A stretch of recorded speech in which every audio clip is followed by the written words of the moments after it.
You're listening to Live Free, Think Free on 90.1 KPFT Houston, your home for uncensored news and underground music since 2011.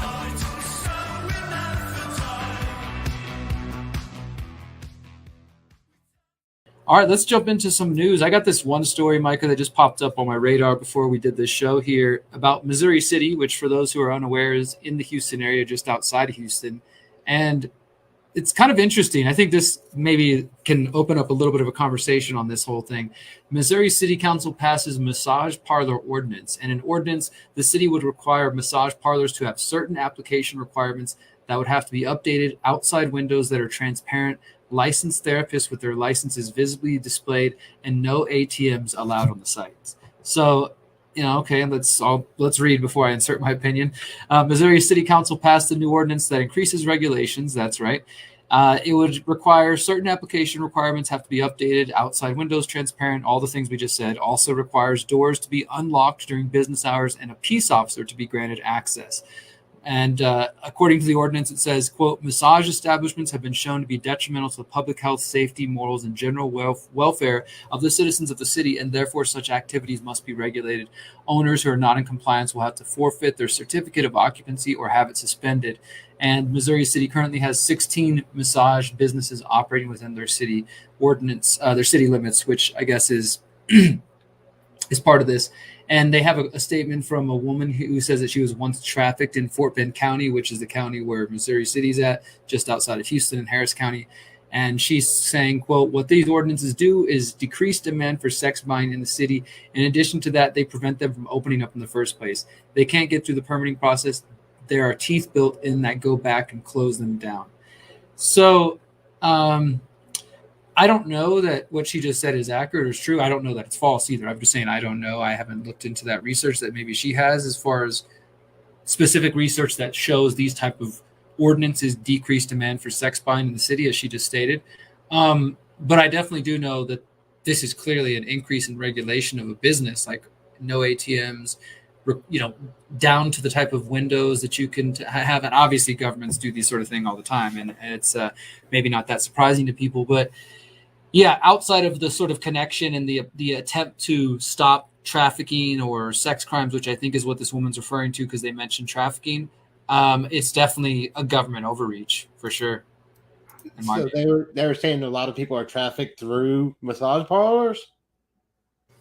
Yeah, which I think is a real thing. I mean, I think that definitely does happen. Like Houston has Houston. I mean, we could talk about Houston specifically. Houston, remember we talked over the years, they created the rule, the Sweet 16 thing that like, you're allowed to have certain kind of strip clubs and this and that. And like, and we've seen parlors get raided even.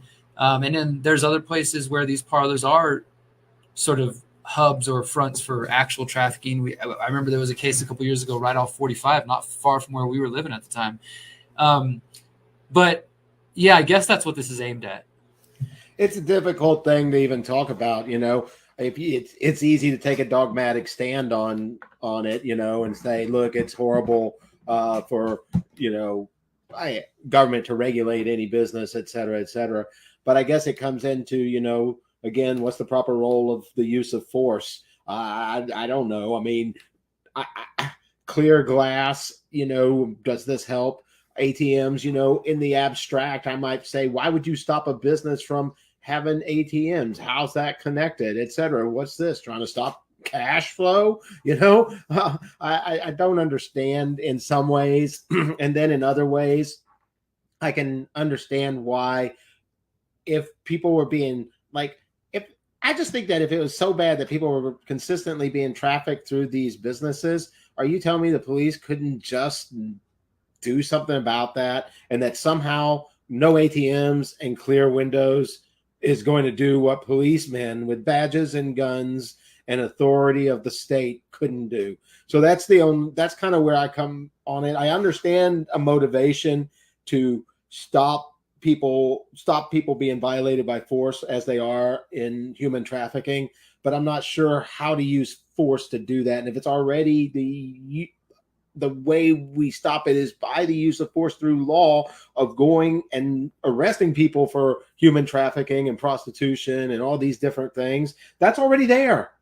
So it's another one of these things that it defies the mind. I mean, is it to make them spend more money and have less sources of income? I don't know. Is it to appear to do something? I mean, how much of it do you think might be that, Derrick? I mean, how much of it might be to appear to be doing something about a problem that maybe no one's really doing anything about? Because you got men, what is it? How many legion of police officers now who cannot stop it, but clear windows and ATMs being gone will?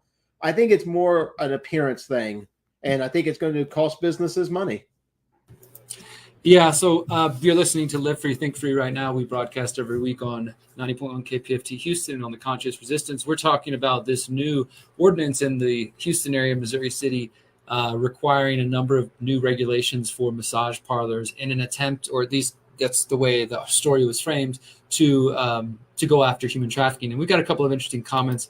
Daryl Ernst says, always human trafficking. Why can't people be adults and admit that there are women who would prefer to sell themselves over flipping hamburgers for $7.25 an hour? And I think that Daryl maybe is taking a derogatory tone with that, but I think that what he points to is a reality, is that there are in some cases, I don't want to say all cases, definitely not all cases, because human trafficking does exist, but there are cases where people do voluntarily prostitute themselves or voluntarily go out to do sex work. And in fact, Micah, it's interesting because, what they're talking about here, massage parlors, it almost kind of feels sort of old school, right? Like, because think about the internet now, like it's OnlyFans, it's Locals. It's like there's a million streaming websites out there where young entrepreneurial people, men or women, could go create accounts and can, do sex work online if they wanted to, streaming, these cameras that people do. And that's a quite popular industry, and people are making money that way. And I think that to me is like, that's a voluntary consensual thing. People are legitimately doing that, but that's totally different from the idea that somebody is being, forced to work in a massage parlor, and then, forced to travel and things like that. Because when I covered human trafficking in Houston years ago, around the time of the Super Bowl, one of the things that I learned from interviewing various people who work in some of the, some of these, strip clubs in Houston, and some that also have people who are clearly being trafficked. I talked to different people, including what are they called? The bouncers who've been bouncing at these clubs for 20 plus years, and said that sometimes women will show up at a club or say a massage parlor, and they show up in different cars, and they seem to be coming there, completely on their own volition, and they do the work and stuff. But then in reality, they've had situations where they found out like those women were actually living in a house or a hotel together with a pimp, like waiting back for them. And, he had their passports or was threatening them in some sort of way and was like, hey, go to work. And so they show up in separate cars to appear totally disconnected. But in reality, they're, being trafficked in some way. So I say all that to just say, like, these things do happen. Some people do want to go pursue sex work voluntarily, and people are trafficked in situations that might seem voluntary or consensual that might not be. Yeah, I think that's an important distinction to be made, because it's subtle and people don't always see it. And I think that's quite often a problem with interpretation. So, yeah, it's good to make that distinction there. Hey, everyone. This is Derrick Bros with Live Free, Think Free, and the Conscious Resistance Network. Guys, I just want to remind you guys that until September 3rd, we are partnering with John Bush's Live Free Academy.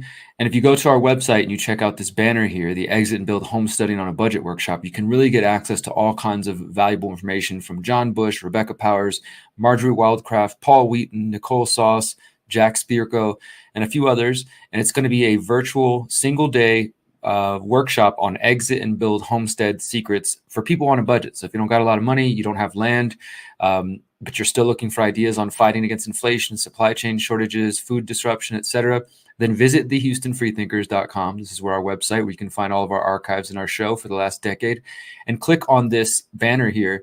It'll take you directly to the website for the Homestead on a Budget workshop. And you can watch the video and learn more, or you can just go straight to signing up. This is taking place September 3rd at 10 a.m. Central. And yes, if you don't get to watch it live, the archive will be made available to you. So basically, you pay $57. You get all this awesome information, and you get to own it forever. And you support Live Free, Think Free, and our work that we're doing, bringing truth to the Houston airwaves and beyond. So please consider visiting thehoustonfreethinkers.com and giving a click on our banner to help support our efforts. Until next time, guys, remember, you are powerful, You are beautiful and you are free.